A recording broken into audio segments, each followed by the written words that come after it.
اس کی مثال سمجھا لوں پھر میں حدیث پر اور سیدنا صدیق اکبر کی اس کیفیت پر آتا ہوں۔ یہ توجہ اتحادی وہ ہے جو حضرت خواجہ باقی باللہ جو مشائخ نقش بند کے اکابر پیشواؤں میں سے ہوئے، حضرت خواجہ باقی باللہ رحمۃ اللہ علیہ نے نان بائی کو توجہ کی تھی۔ وہ توجہ اتحادی تھی۔ نان بائی تھا آپ کا باورچی روٹیاں پکاتا، سالن پکاتا تھا، لانگری۔ رات کو جب دن کو مہمان آتے تو لنگر وہی پکا کے لا کے پیش کرتا۔ ایک رات دیر سے آپ کے کوئی بڑے عزیز القدر مہمان آئے۔ اللہ والوں کے ایسے ہوتے ہیں خادم۔ مولانا روم کا بھی ایک لانگری تھا۔ میں اس کے مزار پر گیا، پونیا شہر کے بالکل باہر جنگل شروع ہوتا ہے، وہاں پر اس کو حضرت شیخ آتش باز کہتے ہیں، آتش باز۔ تو جب مہمان آتے تو وہ کھانا پکا کے پیش کرتا۔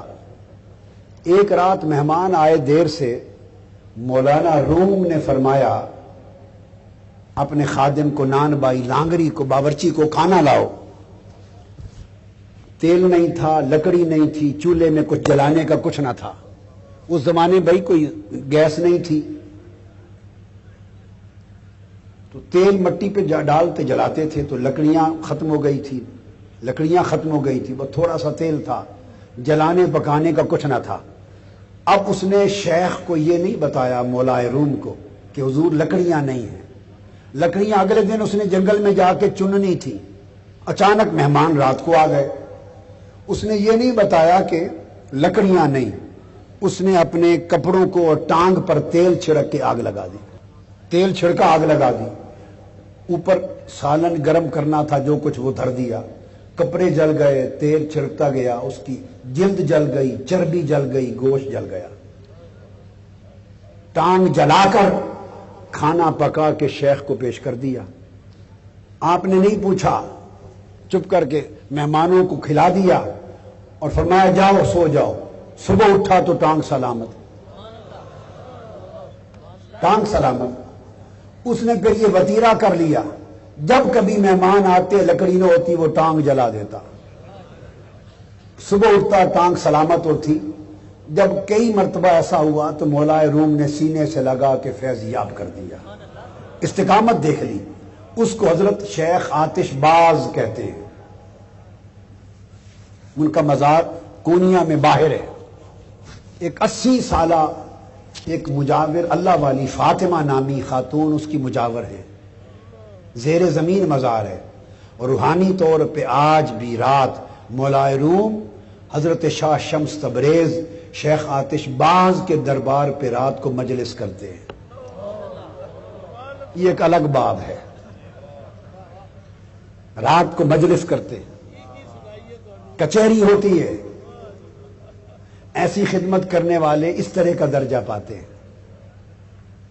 تو یہ نان بائی لانگری حضرت خواجہ باقی باللہ رحمۃ اللہ علیہ کا، رات کو مہمان آ گئے، نان بائی اس لانگری نے خدمت کی، کھانا پیش کیا، حضرت خواجہ باقی باللہ رحمۃ اللہ علیہ خوش ہو گئے۔ جب خوش ہوئے تو آپ نے خوش ہو کے فرمایا اس باورچی کو بتاؤ کیا مانگتے ہو۔ سادہ آدمی تھا، اس نے کہہ دیا حضور اپنے جیسا بنا دے۔ سمجھ نہیں تھی ایسا کہنا ہے یا نہیں کہنا۔ آپ نے اسے چونکہ زبان کر لی تھی، توجہ اتحادی کی، توجہ اتحادی کی، اس کے باطن کو اپنے باطن سے رنگ دیا، اس کے ظاہر کو اپنے ظاہر سے رنگ دیا۔ جب باطن اور ظاہر دونوں رنگے جائیں تو ظاہر کی شکل بھی بدل جاتی ہے، اور شکل ایسی ہو جاتی ہے جیسے شیخ کی، اور دیکھنے والے کو یہ بھی پتہ نہیں چلتا کہ مرید کون ہے، شیخ کون ہے۔ یعنی ظاہر بھی اتنا بدل جاتا ہے، باطن تو بدلتا ہی ہے۔ تو نان بائی جب باہر نکلا توجہ اتحادی کے بعد تو پتہ نہیں چلتا تھا صبح کہ حضرت خواجہ باقی باللہ کون ہے اور باورچی کون ہے۔ شکل بھی بدل کے خواجہ باقی باللہ والی بن گئی تھی، رنگ روپ شکل سارا کچھ وہ بن گیا تھا۔